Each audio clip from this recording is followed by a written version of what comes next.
বছরের শেষ দিনে একটা খুশির খবর, ঐতিহ্যবাহী ফুরফুরা হাই মাদ্রাসা নির্বাচনে তৃণমূল কংগ্রেসকে মানুষ ব্যাপকভাবে পরাজিত করেছে। 6-0-তে পরাজিত হয়েছে, আমাদের প্রার্থীরা জয়ী হয়েছে। যদি এই ধরনের শান্তিপূর্ণভাবে অবাধ নির্বাচন হয়, তৃণমূল কংগ্রেস দিকে দিকে পরাজিত হবে। এই ভোটে হারার ভয়ে তারা নির্বাচনের ডেটকে পিছিয়ে দেওয়ার চেষ্টা করেছিল। অবশেষে আমাদের পক্ষ থেকে কোর্টে গিয়েছিলাম, হাইকোর্ট থেকে রায় দেওয়ার পরে ডেডলাইন দিয়েছিল 31শে ডিসেম্বরের মধ্যে নির্বাচন করতে হবে। আজকে নির্বাচন হয়েছে, এই নির্বাচনে তৃণমূল কংগ্রেস ব্যাপকভাবে পরাস্ত হয়েছে। এটা কোনো বিচ্ছিন্ন ঘটনা নয়। এই ধরনের নির্বাচনে পরাজিত হওয়ার ভয়ে বিভিন্ন মাদ্রাসা বা শিক্ষা প্রতিষ্ঠানে নির্বাচনগুলোকে বন্ধ করে রেখেছে বা ডেটকে তারা এক্সটেন্ড করছে।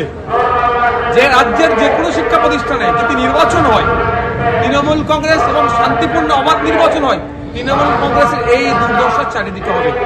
আজকের এই নির্বাচনে জয়ের ফলে যাদের ভূমিকা ছিল, আমাদের দলের কর্মী সমর্থক সহ যারা আরও ছিলেন, যাদের প্রচেষ্টায় মানুষের দ্বারে দ্বারে গিয়ে অভিভাবকদেরকে আমরা বোঝাতে পেরেছি যে ম্যানেজিং কমিটির যে অভিভাবক প্রতিনিধি নির্বাচনের ক্ষেত্রে যে শিক্ষা প্রতিষ্ঠানে যে আমরা কি পরিকাঠামোগত ডেভেলপ হওয়ার দরকার এবং সাথে সাথে কিভাবে স্বচ্ছতার সাথে শিক্ষা পরিবেশ তৈরি করা যায়, এটা বোঝাতে পেরেছি। এবং তৃণমূল কংগ্রেস যে শিক্ষা প্রতিষ্ঠানটাকে নিয়ে একটা সিন্ডিকেট হাব তৈরি করার চেষ্টা করেছিল, এটাকে যে সিন্ডিকেটেরকে যে দুর্নীতিকে আমরা ভাঙতে পেরেছি, সেই সমস্ত ভোটারদেরকে তথা অভিভাবকদেরকে ধন্যবাদ জানাই।